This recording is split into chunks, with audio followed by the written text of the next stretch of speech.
Hello, you're watching A News. I'm Nadia Jani. Here are the top stories. Poland demands UN Security Council take critical preventative measures against Moscow after drone incursions.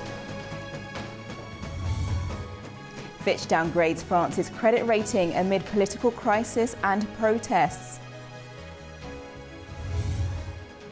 And prime suspect in the killing of Conservative activist and Trump ally Charlie Kirk could appear in court on the 16th of September.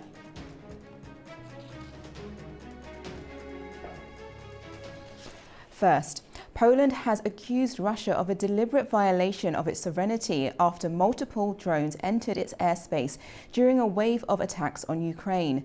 The incident, condemned by NATO allies, has sparked an emergency session of the UN Security Council, raising fears the war could spill further into Europe. The UN Security Council held an emergency session after Poland reported that Russian drones had violated its airspace.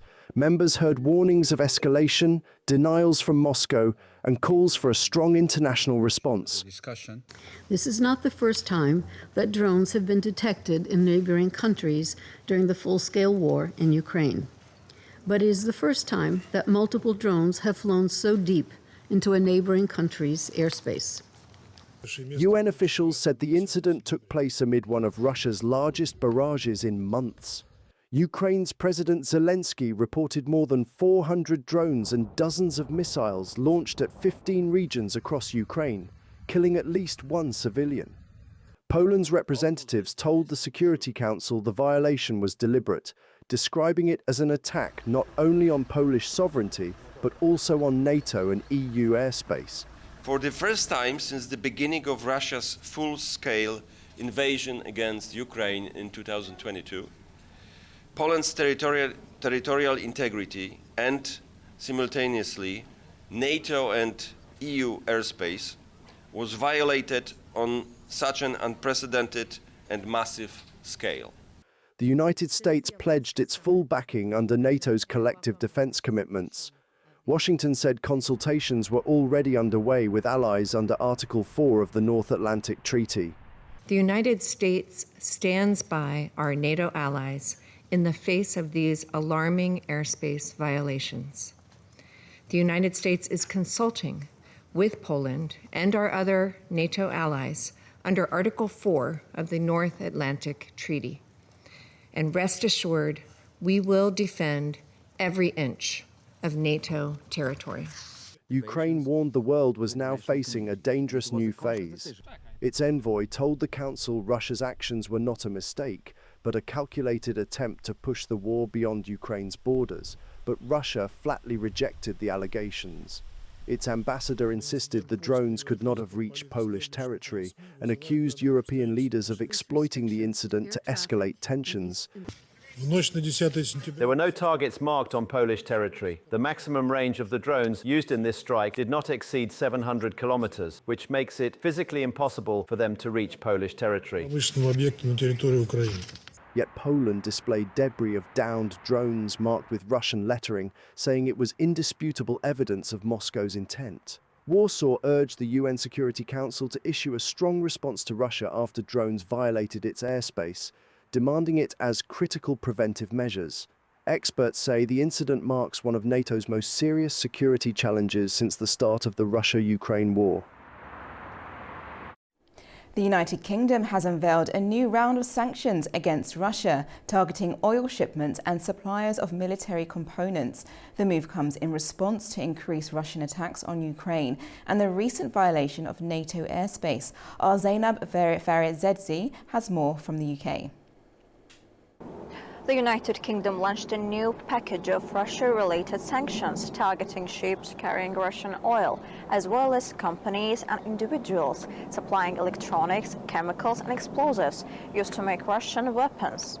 The package was a response to recent Russian aggression.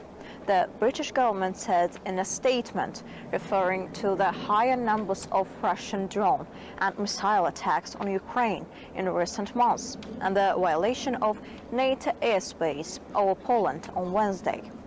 International action to increase economic pressure on Russia and to cut off critical cash flows, which he desperately needs to pay for this illegal war, is vital, the country's new foreign minister, Yvette Cooper, said as she visited Kiev on Friday. The new sanctions target 70 more ships, which Britain said were being used to transport Russian oil, and 30 companies and individuals it said were involved in supplying the Russian military with kit used in weapon systems, including one China-based electronics firm and one located in Turkey. It is Zeynep Fererzadeh for E! News, Manchester, United Kingdom. More than 100,000 people have joined a march in central London organised by far-right activist Tommy Robinson, with a counter-protest by anti-racism campaigners also taking place. Protesters forming the Unite the Kingdom rally listened to speakers in the UK and abroad, including billionaire Elon Musk, who spoke by a video link. A Stand Up to Racism protest was arranged in the city to counter a demonstration organised by the anti-immigrant and anti-Islam activist Tommy Robinson. Around 1,000 Met Police officers have been deployed with barriers in place to create a sterile area to prevent clashes between the two groups. The suspect in the killing of Trump's ally, Charlie Kirk, has been identified as Tyler Robinson and is being held without bail in a Utah jail on several charges. FBI officials declined to discuss Robinson's background, political learnings, or possible motive, saying the investigation was still ongoing. According to media, Robinson was arrested after a family member and friend who had heard his incriminating remarks alerted the police. The world continues to talk about Charlie Kirk's death, and now his suspected killer is in the spotlight. According to the latest reports, Tyler Robinson, who is accused of the murder, is now in custody. Tyler Robinson, 22, is being held in the Utah County Jail on suspicion of aggravated murder and other felonies, according to court records. The authorities identified him Friday as the person that they believe shot Charlie Kirk and said they believe he acted alone. Robinson was captured after he confessed to a family friend or implied that he had committed the murder to that friend, the governor said. That person in turn contacted the Washington County Sheriff's Office on Thursday. After the arrest, Utah police collected evidence at the apartment of the Charlie Kirk murder suspect. Utah Governor Spencer Cox described the incident as an attack on the entire country. It is also much bigger than an attack on an individual. It is an attack on all of us. It is an attack on the American experiment. It is an attack on our ideals. This cuts to the very foundation of who we are, of who we have been, and who we could be in better times. Officials refused to talk about Robinson's past, but recent news reports and comments from friends suggest that Tyler Robinson didn't like Charlie Kirk. There are no records of any previous crimes by Robinson, but his family said he had recently become more interested in politics and had even talked about his dislike of Kirk.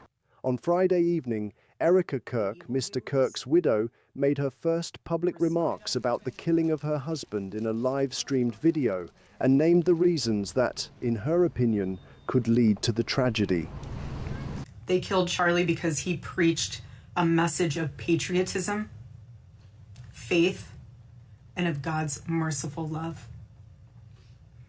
But they should all know this. If you thought that my husband's mission was powerful before, you have no idea. You have no idea what you just have unleashed across this entire country and this world. You have no idea.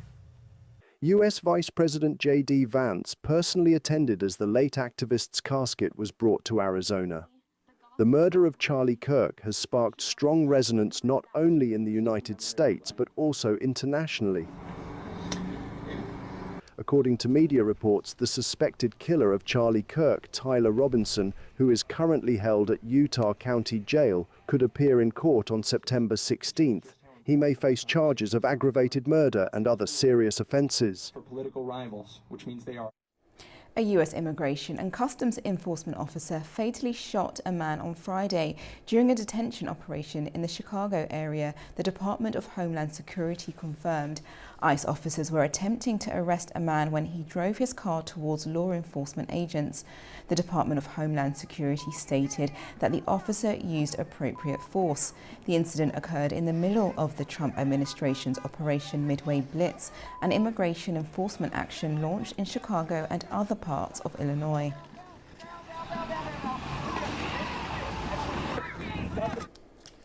France has been hit with a sovereign ratings cut and fresh political turbulence. Fitch downgraded the country to A+ on Friday, just days after MPs ousted Prime Minister François Bayrou. President Macron's new premier, Sébastien Lecornu, now faces protests and a daunting budget fight in a divided parliament. Fitch has lowered France's credit rating to A+, the country's lowest, from a major agency citing a heavier debt load and an unclear path to stabilising the deficit. The move lands on 12th September, with borrowing costs already edging higher and investors watching France's gap to Germany. It follows a bruising week in Paris. On Monday, 8th September, MPs passed a no-confidence motion that toppled François Bayrou's government. Emmanuel Macron then named Sébastien Lecornu as his fifth prime minister in under 2 years, tasking him to assemble a cabinet and deliver a 2026 budget that can pass a hung assembly by early October. For 2 years now, France has an out-of-control public deficit, so really, this downgrade is explained by the out-of-control public deficit and not specifically by the fall of Bayrou's government that we have seen this week. Markets had partly priced in the risk, but the downgrade underlines pressure on Lecornu to narrow the deficit estimated at about 5.4% of GDP, while brokering compromises with both centre-right and socialist blocs on tax and spending. Draft budget plans are due to reach Parliament by 7th October, with 13th October as a possible backstop. Its impacts are quite limited. Of course, the impact of this downgrade is a lower quality debt and increased debt burden, which means a higher level of interests that it repays each year. Beyond the chamber, anger spilled into the streets. On Wednesday, 10th September, Block Everything protests disrupted roads around cities including Nantes, Montpellier and Lyon, with sporadic clashes and hundreds of arrests as demonstrators railed against spending cuts and the political class. Once you have an increase in France's risk premium for the French, having an increase in the debt burden means a higher cost of financing. In a context in which we want more growth, this is also not favourable. Lecornu will now try to hold his bloc together while courting votes across the aisle. Any sign of slippage on deficit plans or of deeper political paralysis could keep pressure on French yields and test investor appetite for OATS versus German bunds. Nearly a year after gangs forced families to flee Haiti's Solino neighborhood, residents are returning to destroyed homes and trash-filled streets. With little support and ongoing threats, many are struggling to rebuild on their own. Take a look at this. Nearly a year after armed gangs overran the Solino neighborhood in Port-au-Prince, displaced residents are returning to scenes of destruction, trying to clean up and rebuild their homes with little support. On the streets of Solino, residents were seen sweeping debris, clearing trash, and working alongside heavy machinery in a desperate effort to reclaim what's left of their community. Burned out homes, piles of rubble and looted properties remain stark reminders of the November 2024 assault by the Vivre Ensemble armed group, which forced thousands to flee. Local residents expressed frustration over the lack of government response to the devastation.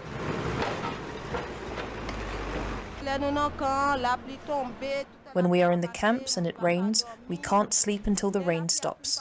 Then we use a mop to dry the floor to try to sleep. There are people with children. Living in the camp is not good. Being back home would be better. We would like the government to take the time to fix the houses so we could come back, because home is better for us. Yet the fear of permanently losing their homes looms large. Armed gangs reportedly told residents that if they do not return to clean and maintain their properties, their homes will be taken over. We are cleaning like they asked us to clean our home. We come to clean, to fix, and to not lose the house completely. There are people who don't have a home in Solino, but they still come to clean. Once you say you won't come back, they will live in your home. Despite international efforts, including the Kenyan-led multinational security support mission, Haiti's police have struggled to regain control of the capital, now largely dominated by gangs. Over 1.3 million Haitians have been displaced, thousands have been killed, and widespread hunger has taken hold. Earlier this week, gang leader Jimmy Barbecue Cherizier announced a withdrawal from several neighbourhoods and urged residents to return. However, many remain sceptical, citing lack of safety and support. The United Nations Security Council is reviewing a US Panama draft to replace the MSS mission with a gang suppression force. However, Haitian security analysts warn the plan lacks clear guidelines and sufficient resources. Now turning to the Middle East. Iran has rejected the European E3's demand for renewed nuclear talks and warned that sanctions could complicate the situation further. The country also confirmed that its enriched uranium stockpile remains buried under the rubble of sites hit by Israeli and US strikes in June, raising questions about verification and diplomacy. To unpack this, I'm now joined by Faramaz Fabod, instructor of political science at the Moravan University. Welcome, Mr. Fabod. Thank you for having me. My first question is, how do you assess Iran's rejection of the E3's nuclear stance, and what implications could that have? Well, from the legal perspective, I think Iran can make a very good point, because the entire approach of E3 to the snapback mechanism is selective. As you know, the snapback mechanism is a feature of the UN Security Council 2231. However, when the US withdrew from it unilaterally and removed itself from, let's say, triggering this snapback mechanism, it left the E3 to do so. But then E3 refused to implement other aspects of the UN Security Council Resolution 2023 in order to ensure that Iran continues to stay and abide by that treaty once the US had illegally withdrew from it. So E3 did not do that. So you could make an argument, and I think Iran's argument is that if you're U3, you can't say you're still in this treaty, but not implement and continue with your obligations with certain aspects of it, but at other times come in and say, let's say in the case of snapback, we want to implement it. So it's a very selective approach, and it also is a very political approach, because Iran also makes the argument that the snapback mechanism is supposed to be triggered if one side or one of the P5+1 feels that Iran was in non-compliance with the resolution. But the fact is, Iran has been in compliance. So this approach is also a very political approach, and it's a case of political abuse of a feature of a UN Security Council resolution. And that's the perspective of Iran, and I think it's on good grounds legally. With Iran stating then that its enriched uranium stockpile remains under damaged facilities, how realistic is it for international inspectors to verify compliance? What options does the international community have? Well, there's two ways to look at it. I would say that if you go along with President Trump's declaration or announcement that he has, with his own action on Iran, military strikes on Iran's sites, completely obliterated Iran's nuclear capacities and whatever else its ingredients of it, then there's really no need to continue negotiations on that issue, because, well, the US claims it's all destroyed. That's one way of looking at it. So the other way is, okay, let's have a continued cooperative relationship between Iran and IAEA, which is something that Iran seems to be actually pursuing now, independent of the E3 demands and the snapback mechanism. And Iran thinks that it needs to do that because it still remains as a member of Non-Proliferation Treaty, and that treaty obligates Iran to continue its IAEA, interactions.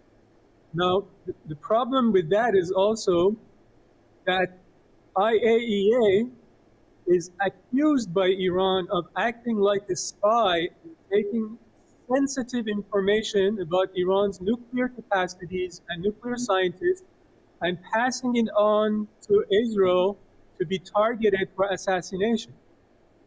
Now, so Iran is in this situation of how to create a new modality with IAEA and continue some kind of a cooperative, let's say, interaction that doesn't lend itself to further attacks on Iran's targets. Okay, well, considering now the snapback mechanism and the tight timeline, what are the prospects for renewed diplomatic engagement between Iran and the European powers before sanctions could be reimposed? Well, that's again, up for grabs for so many variables here. For instance, the Security Council of the United Nations is split. Russia and China have, since wrote a letter saying that they don't recognize this snapback mechanism to be invoked or to be triggered by the E3.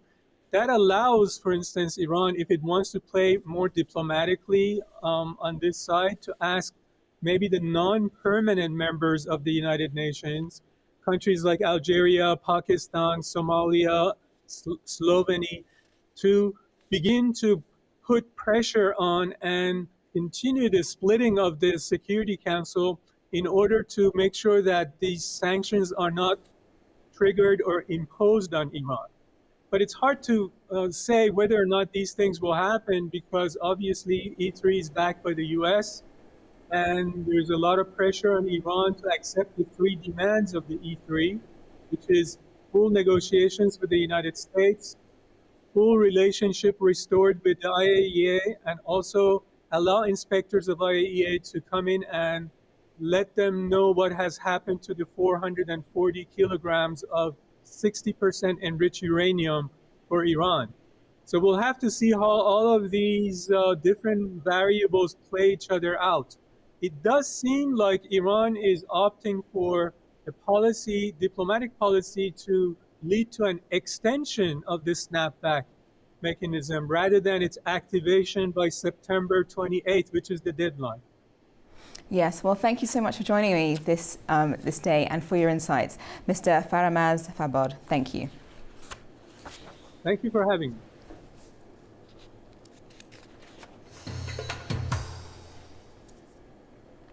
Military exercises continue in Azerbaijan with the participation of special forces from Kazakhstan, Pakistan, Qatar, Turkey and Uzbekistan. The exercise primarily focused on enhancing interoperability and strengthening cooperation among the special forces of allied nations. Participants engaged in joint special operations aimed at promoting the exchange of experience and improving coordination. During the exercise, combat training tasks covering shooting, parachuting, sniping and clearing residential areas of enemy forces are being successfully carried out. Azerbaijan and Turkey discussed prospects for opening the Zangezur corridor. AK Party Deputy Chairman Kursad Zorlu discussed the project and bilateral cooperation in the region with Azerbaijani officials. The project is expected to enhance transport, energy and logistic links between Azerbaijan and Turkey.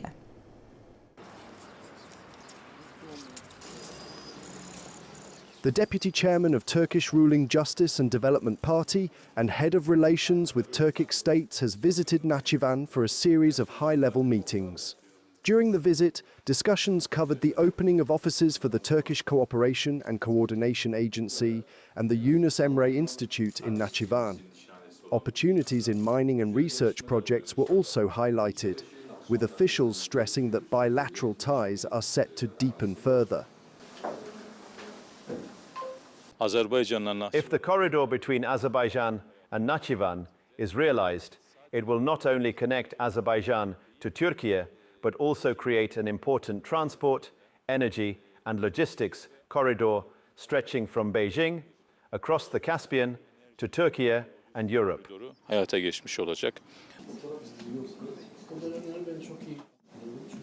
A Turkish official, touching on regional diplomacy, highlighted the Turkish-Armenian normalization process. They noted that the region is progressing towards significant advances in peace, stability and security. Analysts say that once the Zangezur corridor is realized, it will not only expand regional economic and transport opportunities, but also reinforce Turkish strategic role in Eurasia. In this context, Ankara is expected to remain a key actor in the project. Associate Professor Orhan Valiyev emphasized in an interview to our news. Yes, Turkey will be part of the key partner, the key actor on this the project. So and also the establishment of the Zangezur corridor will open the opportunities for Turkey to strengthen the central role within the framework of the Turkic world and also, let's say, Eurasia, because Turkey will become the hub in terms of the energy roads, and let's say because the Zangezur corridor will eventually include railroads, the pipelines, and also fiber optic lines as well. So Turkey will become the main hub in this issue, and also because of its the military the capacity, and also as a NATO member country state. So Turkey will be the key the actor in this the project. The Iğdır-Nakhchivan natural gas pipeline is also significant in terms of energy diversification and security. It further strengthens the bonds of brotherhood between Ankara and Baku. Kyrgyzstan, Kazakhstan and Uzbekistan are stepping up regional energy cooperation. At their latest meeting in Cholpon-Ata, the three neighbours signed a protocol on electricity supply through to spring 2026. The agreement aims to preserve water resources in Kyrgyzstan, Tokhtogal Reservoir, and ensure power deliveries from Kazakhstan and Uzbekistan during the winter months. Uzbekistan has dispatched its first container train from Tashkent to China's Lanzhou, marking a new step in regional rail connectivity. The service, launched with Gansu International Logistics, is part of a wider push to strengthen cross-border trade routes. Sevil Rajapova reports. Uzbekistan dispatched its first container train from Tashkent to China through Kyrgyzstan. The train, with 4 platforms, is bound for Lanzhou and was organized jointly with Gansu International Logistics. The company has opened a new logistics base in Uzbekistan to support these operations. The launch followed the cooperation agreement between Ust-Yamur Yol Container and Gansu International Logistics Group, which outlines the development of block train container transport along the China-Kyrgyzstan-Uzbekistan road. The agreement follows several earlier initiatives. In late May, a block train of 50 containers was launched from Tashkent to Fuzhou, carrying Uzbek export goods. Also, a container block train from China to Uzbekistan was established in August 2024, involving 50 40-foot containers traveling via Kazakhstan and arriving at Nazarbayev station. In December 2024, Uzbekistan sent its first block train to Brazil. 54 containers of urea departed from Tashkent via Turkmenistan, Azerbaijan, Georgia, and by the sea from Poti to Brazil. For Uzbekistan, these projects demonstrate a gradual shift from the constraints of being a landlocked country toward broader and regional and international connectivity. By expanding rail corridors, launching block train services to new stations, and developing supporting logistics infrastructure, the country is strengthening its role in cross-border trade and ensuring more reliable accessibility. It is Sevil Rajapova reporting from Tashkent, Uzbekistan, A News. That's all the news we have for you from now, from Baku. Stay tuned for A News for more updates.